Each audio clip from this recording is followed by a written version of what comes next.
Bunot ng rumaragasang baha sa Palawan, 5 patay. Yan at iba pang balita sa pagbabalik ng Frontline Express.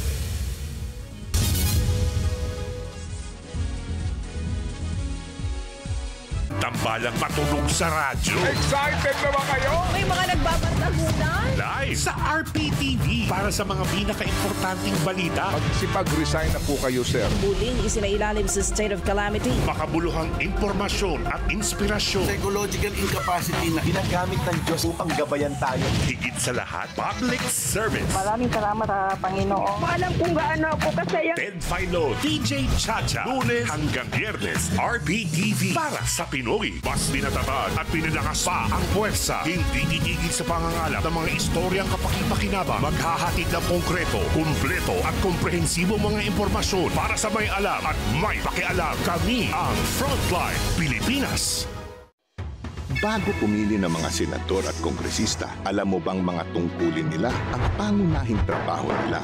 Gumawa ng batas. Bukod doon, sila lang ang pwedeng magdeklara ng digmaan, mag-impeach ng mga opisyal ng gobyerno at magpahintulot sa mga polisiya ng Pangulo pag may giyera o national emergency. Ang mga kongresista ay kumakatawan sa kanilang sariling distrito o party list. Ang mga senador naman ang tumutuon sa mga pambansang issue. At kung di magampanan ng presidente at vice-presidente ang kanilang tungkulin, ang Pangulo ng Senado ang tatayo bilang presidente. Bago bumoto, tiyakin ang kakayanan ng kandidato. Bilang Pilipino, bayan ang ipanalo. Extra aga, at extra ganadong iatid ang kapaki-pakinabang na impormasyon at mas makabuluhang kwentuhan kasama ang buong GMK Barkada. Good morning kapatid, 6 a.m. dito sa RPTV para sa Pinoy.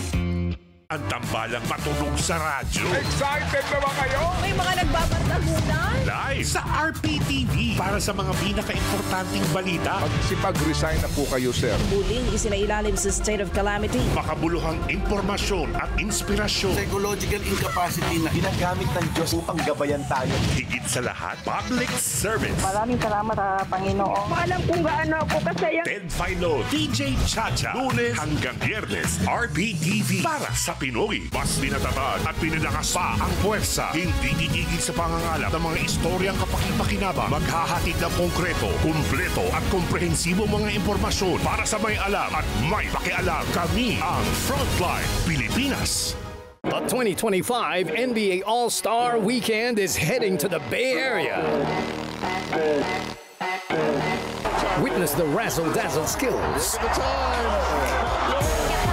the long-range bombs, gravity-defying slam dunks, and the grandest star-studded basketball exhibition on the planet.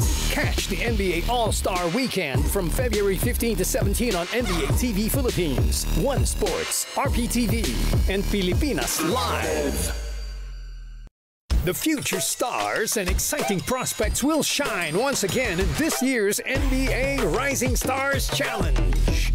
Promising rookies and sophomores will be joined by some of the finest hoopers the NBA G League has to offer. The stakes are higher as the winner in this year's challenge head on to compete in the All-Star Game.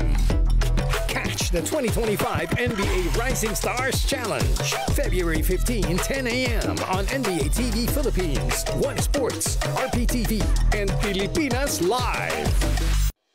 Bago pumili ng mga senador at kongresista, alam mo bang mga tungkulin nila ang pangunahing trabaho nila?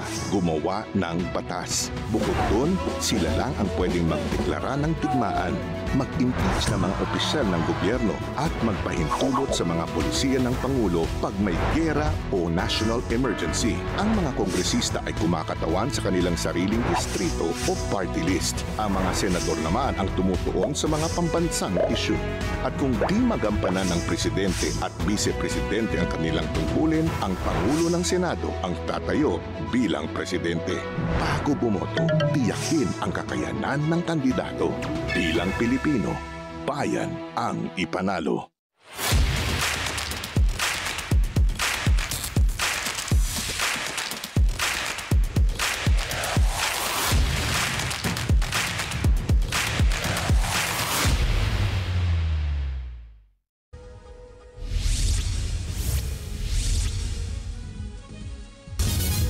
Good news para sa mga mamimili dahil